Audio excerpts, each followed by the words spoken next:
ಡಿಕೆಶಿ ಸಂಪುಟದಲ್ಲಿ ಜಾತಿವಾರು ಲೆಕ್ಕಾಚಾರ ಕೂಡ ಇದೆ. ಇಲ್ಲಿ ಎಸ್ಸಿ ಸಮುದಾಯಕ್ಕೆ 4 ಸಚಿವ ಸ್ಥಾನ ಸಿಕ್ಕಿದೆ. ಇಲ್ಲಿ ಶೆಡ್ಯೂಲ್ಡ್ ಕ್ಯಾಸ್ಟ್ ಇದಕ್ಕೆ 4 ಸಚಿವ ಸ್ಥಾನ ಸಿಕ್ಕಿರೋದ್ರಲ್ಲಿ ಲಿಂಗಾಯತ ಸಮುದಾಯಕ್ಕೆ 4 ಸ್ಥಾನವನ್ನು ಅಲ್ಲಿ ಕೊಡಲಾಗಿದೆ. ಅಂದರೆ ಜಾತಿಗಳನ್ನು ಹೇಗೆ ಬ್ಯಾಲೆನ್ಸ್ ಮಾಡ್ಕೊಂಡು ಹೋಗಿದ್ದಾರೆ ಅಂತ. ಲಿಂಗಾಯತ ಸಮುದಾಯಕ್ಕೆ 4, ಎಸ್ಸಿ ಸಮುದಾಯಕ್ಕೆ 4, ಒಕ್ಕಲಿಗ ಸಮುದಾಯಕ್ಕೆ 4. ಈ ಪ್ರಬಲ ಸಮುದಾಯಗಳು ಅಂತಾರೆ ಕನ್ಸಿಡರ್ ಮಾಡ್ಕೊಂಡ್ಬಿಟ್ಟಾಗ ಒಕ್ಕಲಿಗ ಲಿಂಗಾಯತ ಅಂತೆಲ್ಲ ಮಾತಾಡ್ತಾರಲ್ಲ. ಸೊ ಇಲ್ಲಿ ಒಕ್ಕಲಿಗರಿಗೆ 4, ಕೆಲವು ಲಿಂಗಾಯತರಿಗೆ 4, ಎಸ್ಸಿಗೂ 4, OBC ಸಮುದಾಯ ಅಂತ ಬಂದಾಗ ಅಲ್ಲಿಗೂ 4 ಕೊಟ್ಟಿದ್ದಾರೆ. ಇಲ್ಲಿ ST ಮುಸ್ಲಿಂ ಸಮುದಾಯಕ್ಕೆ 2 ಸ್ಥಾನ ಸಿಕ್ಕಿದೆ. ಅಲ್ಲಿ ಜಾತಿಯವರು ಲೆಕ್ಕಾಚಾರ ಅಂತ ಬಂದುಬಿಟ್ಟಾಗ ನೋಡಿ, PM ನರೇಂದ್ರ ಸ್ವಾಮಿ SC ಸಮುದಾಯದವರು ಮಳವಳ್ಳಿಯ ಶಾಸಕರಿದ್ದಾರೆ, ಮಿನಿಸ್ಟರ್ ಆಗ್ತಾ ಇದ್ದಾರೆ. ಕನಕಗಿರಿ ಶಾಸಕರಾದಂಥ ಶಿವರಾಜ್ ತಂಗಡಿಗೆಯವರು ಮಾಜಿ ಸಚಿವರು ಹೌದು, ಇತ್ತೀಚೆಗೆ ಸಿದ್ದರಾಮಯ್ಯವ್ರ ಕ್ಯಾಬಿನೆಟಲ್ಲೂ ಮಿನಿಸ್ಟರ್ ಆಗಿದ್ದರು. ಅವ್ರು ನೋಡಿದ್ರೆ ಅವ್ರಿಗೂ ಇಲ್ಲಿ ಮಿನಿಸ್ಟರ್ಗಿರಿ ಸಿಗ್ತಾ ಇದೆ. ಇಲ್ಲಿ ರುದ್ರಪ್ಪ ಲಮಾಣಿ SC, KS ಬಸವಂತಪ್ಪ ಮಾಯಕೊಂಡದವರು, ಅದೇ ಹೇಳ್ತಾ ಇದ್ವಲ್ಲ ಈಗಷ್ಟೇ ಅವ್ರ ಬಗ್ಗೆ ಮಾತಾಡ್ತಾ ಇದ್ವಿ ಬಸವಂತಪ್ಪ ಅವ್ರ ಬಗ್ಗೆ. ಅವರು ಕೂಡ ಪೌರ ಕಾರ್ಮಿಕರ ಕೆಲಸವನ್ನು ಮಾಡಿದಂಥ ವ್ಯಕ್ತಿ, ಅವ್ರನ್ನೂ ಕೂಡ ಇದೀಗ ಮಿನಿಸ್ಟರ್ನಾಗಿ ಮಾಡಲಾಗ್ತಾ ಇದೆ. ನಾಗೇಂದ್ರ ಶೆಡ್ಯೂಲ್ಡ್ ಟ್ರೈಬ್ ಅಂದರೆ ಪರಿಶಿಷ್ಟ ಪಂಗಡಕ್ಕೆ ಸೇರ್ಕೊಳ್ತಾರೆ ಅವರು, B ನಾಗೇಂದ್ರ ಬಳ್ಳಾರಿಯವರು, ಅವ್ರನ್ನ ಮಿನಿಸ್ಟರ್ ಮಾಡಲಾಗ್ತಾ ಇದೆ. T ರಘುಮೂರ್ತಿ ST ಇದ್ದಾರೆ, ಚಳ್ಳಕೆರೆಯವರು, ಅವ್ರನ್ನ ಮಿನಿಸ್ಟರ್ ಮಾಡಲಾಗ್ತಾ ಇದೆ. Zameer Ahmed Khan Muslim, Rizwan Arshad Muslim, Santosh Lad Maratha OBC ಕ್ಯಾಟಗರಿಗೆ ಬರ್ತಾರೆ ಅವರು, ಅವ್ರನ್ನ ಮಿನಿಸ್ಟರ್ ಮಾಡಲಾಗ್ತಾ ಇದೆ. ಮಧು ಬಂಗಾರಪ್ಪ ಈಡಿಗ ಸಮುದಾಯ OBCಗೆ ಬರ್ತಾರೆ ಅವರು. ಪುಟ್ರಂಗ್ ಶೆಟ್ರು ಉಪ್ಪಾರ ಸಮುದಾಯಕ್ಕೆ ಬರ್ತಾರೆ ಅವರು. SS ಮಲ್ಲಿಕಾರ್ಜುನ್ ಲಿಂಗಾಯತರು, ಅಜಯ್ ಸಿಂಗ್ ರಜಪೂತ, ಇನ್ನು N Chaluvarayaswamy ಒಕ್ಕಲಿಗರು, KM ಶಿವಲಿಂಗೇಗೌಡರು ಒಕ್ಕಲಿಗರು, HC Balakrishna ಮಗಡಿ ಶಾಸಕರು ಅವರು ಕೂಡ ಒಕ್ಕಲಿಗರಿದ್ದಾರೆ. ಗಾಯತ್ರಿ ಶಾಂತೇಗೌಡ ಪರಿಷತ್ನ ಸದಸ್ಯೆ ಒಕ್ಕಲಿಗರು. ಬಸವರಾಜ ರಾಯರೆಡ್ಡಿ ಲಿಂಗಾಯತ ಸಮುದಾಯಕ್ಕೆ ಸೇರಿದವರು. ವಿಜಯಾನಂದ ಕಾಶ್ಯಪ್ಪನವರ್ ಲಿಂಗಾಯತರು. ಲಕ್ಷ್ಮಣ ಸವದಿ ಲಿಂಗಾಯತ. ಅಂದರೆ ಈ 20 ಜನರಲ್ಲಿ ಈ ರೀತಿ ಕೂಡ ಜಾತಿಯನ್ನು ಬ್ಯಾಲೆನ್ಸ್ ಮಾಡಿರೋದು ಕಾಂಗ್ರೆಸ್ನ ಹೈಕಮಾಂಡ್. ನಮ್ಮ ಪಕ್ಷದ ಹಿರಿಯ ನಾಯಕರಿಗೆ, ವಿಶೇಷವಾಗಿ ನಮ್ಮೆಲ್ಲರ ನಾಯಕರಾದಂಥ ರಾಹುಲ್ ಗಾಂಧಿರವರಿಗೆ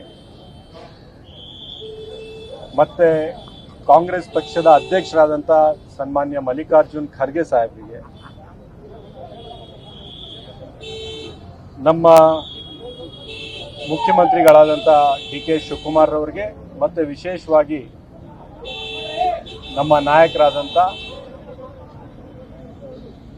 ಮಾರ್ಗದರ್ಶಕರಾದಂಥ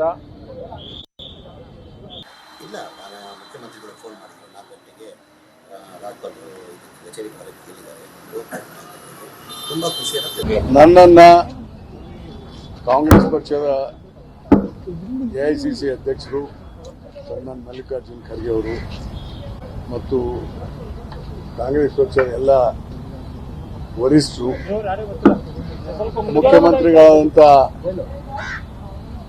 ಸನ್ಮಾನ್ಯ ಶಿವಕುಮಾರ್ ಅವರು, ನಮ್ಮ ನಾಯಕರು, ಮಾಜಿ ಮೊದಲನೇ ರಿಯಾಕ್ಷನ್ನು ನಾನು ಕಳೆದ ಸಾರಿ ವಿಧಾನಸಭೆಯಲ್ಲಿ ಕಾಂಗ್ರೆಸ್ ಪಕ್ಷವನ್ನು ಸೇರಿದಾಗ ನನಗೆ ಕೊಡ್ತೀವಿ ಅಂತಕ್ಕಂಥ ಒಂದು ಆಶ್ವಾಸನೆ ಇತ್ತು.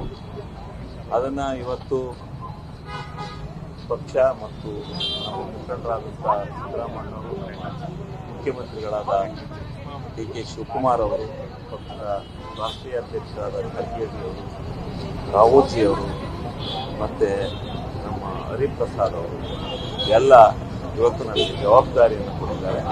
ಈಗ ಸನ್ಮಾನ್ಯ ಮುಖ್ಯಮಂತ್ರಿಗಳು ಮತ್ತು ಅದಕ್ಕಿಂತ ಪೂರ್ವದಲ್ಲಿ ನಮ್ಮ ಸಚಿವಾಲಯದ ಕಾರ್ಯದರ್ಶಿಗಳು ಫೋನ್ ಮಾಡಿ ನೀವು ಇವತ್ತು ರಾಜೀನಾಮೆ ಕೊಡಬೇಕು, ಮುಖ್ಯಮಂತ್ರಿಗಳ ಆಫೀಸಿಂದ ರಾಜೀನಾಮೆ ಕೊಡಲಿಕ್ಕೆ ಹೇಳಿದ್ದಾರೆ ಅಂತ ಹೇಳಿ ಫೋನ್ ಮಾಡಿ. ಈಗಾಗಲೇ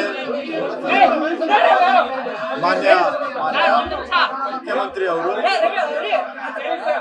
DK ಶಿವಕುಮಾರ್ ಅವರು